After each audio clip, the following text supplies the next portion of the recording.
Good evening. I'm John Batchelor. This is the John Batchelor Show. S-300.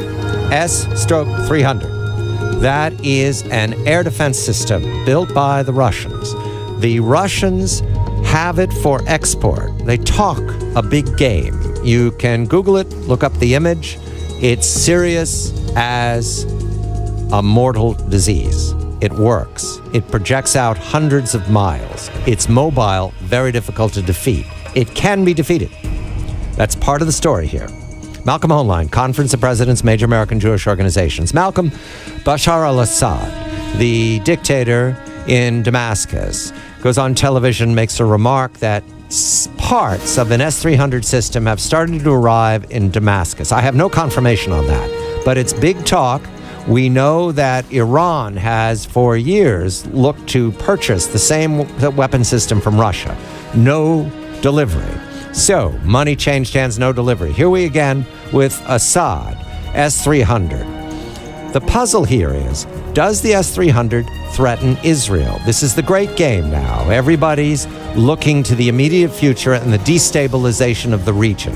Assad, why is he playing this card? Why now, Malcolm? Good evening to you. Good evening, John. First of all, I think he's feeling, on the one hand, his forces are doing better.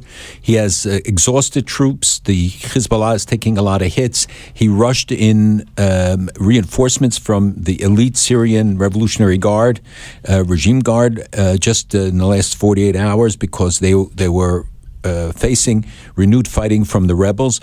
And I think this was his attempt to try and assert himself again in the likelihood that the peace talks will not go anywhere. And he said that he is going to stay until the elections next year, even though the rebels made a condition and the U.S. and others have said he has to go. He is asserting that he will stay.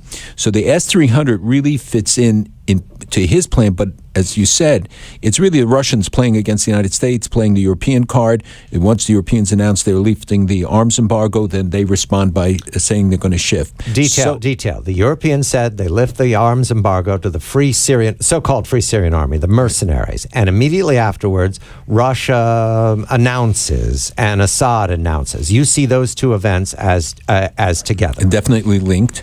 Look, the Syrians ordered these quite a while ago. This is an $800 million deal. It's 4 units of the S-300, which is a very sophisticated system. And it was posed, in answer to your question, would pose direct threats to Israel, but could also affect flights civilian flights going into Ben Gurion Airport, because this is a system that can hit targets at quite a distance.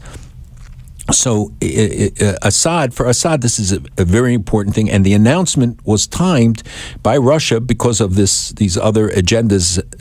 There are representatives of Israel today in Russia trying to convince them not to send the system. So the indication is that, contrary to the reports yesterday, the missiles were not delivered, 1. 2, we know that the Russians can deliver and take a long time making it operational and having additional shipments. With Iran, they returned $1 billion that was invested, and they challenged the United States and said, get us somebody else to buy these things. They agreed that Syria shouldn't have, and the United States removed missiles from Europe in exchange for this deal. Nasrallah is also becoming the head of Hezbollah, much more aggressive in his public statements, almost in parallel to Assad. If you look at what they've said over the last 3-4 days, public speeches, saying things that they hadn't said. Nasrallah is antagonizing the people in Lebanon more and more because of the loss of life for his people, but also because of the clashes between the Sunnis and the Alawites, between the Hezbollah and people in Syria. And he risks, because of the economic implications and other things, the conditions.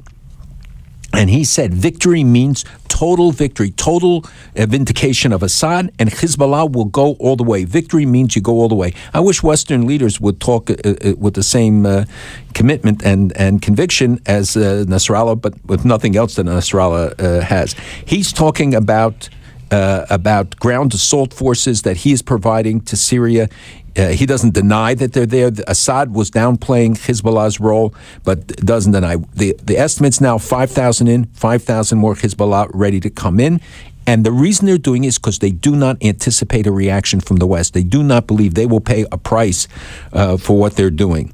And I think that if the S-300 goes operational, that Israel will have no choice but to act, but it would have serious ramifications given the likely reaction that Russia, of course, would have if it's operational, and if it's not operational and the Russians don't get hurt, etc., it might be more minimal. We'll have more to say of the S-300, but $4 billion, John Kerry, Secretary of State, to the Palestinians. We discussed this last week. It's still a story that's bouncing around the Middle East. The Palestinians, to my last report from you, Malcolm, said no. Have they changed their minds? No. The answer is no. They're saying no, but the no really is very revealing, because America, and every time a new president or a new Secretary of State comes into office, they believe they're going to be the one to make peace, because you get a Nobel Peace Prize, and this is the area the president gave to Secretary Kerry, and he has made a yeoman effort, we have to say, going 4 times, still trying to keep it alive. But when even Tzipi Livni, the Minister of Justice of Israel, who was very left and who was in charge of the negotiations with the Palestinians, today in his speech said that Abbas is not trustworthy, that Abbas is not a leader, that Abbas is not, in essence, relevant because he doesn't control Gaza, he doesn't control, and in the West Bank lacks legitimacy. So they have taken this $4 billion proposed plan of Secretary Kerry and said, we're not interested in trading or being, and they called it a bribe, in fact, in some of the Palestinian media, to be bought for political concessions, meaning that he's still not ready for the benefit of his people, to advance peace, even given this kind of a magnanimous offer to move ahead.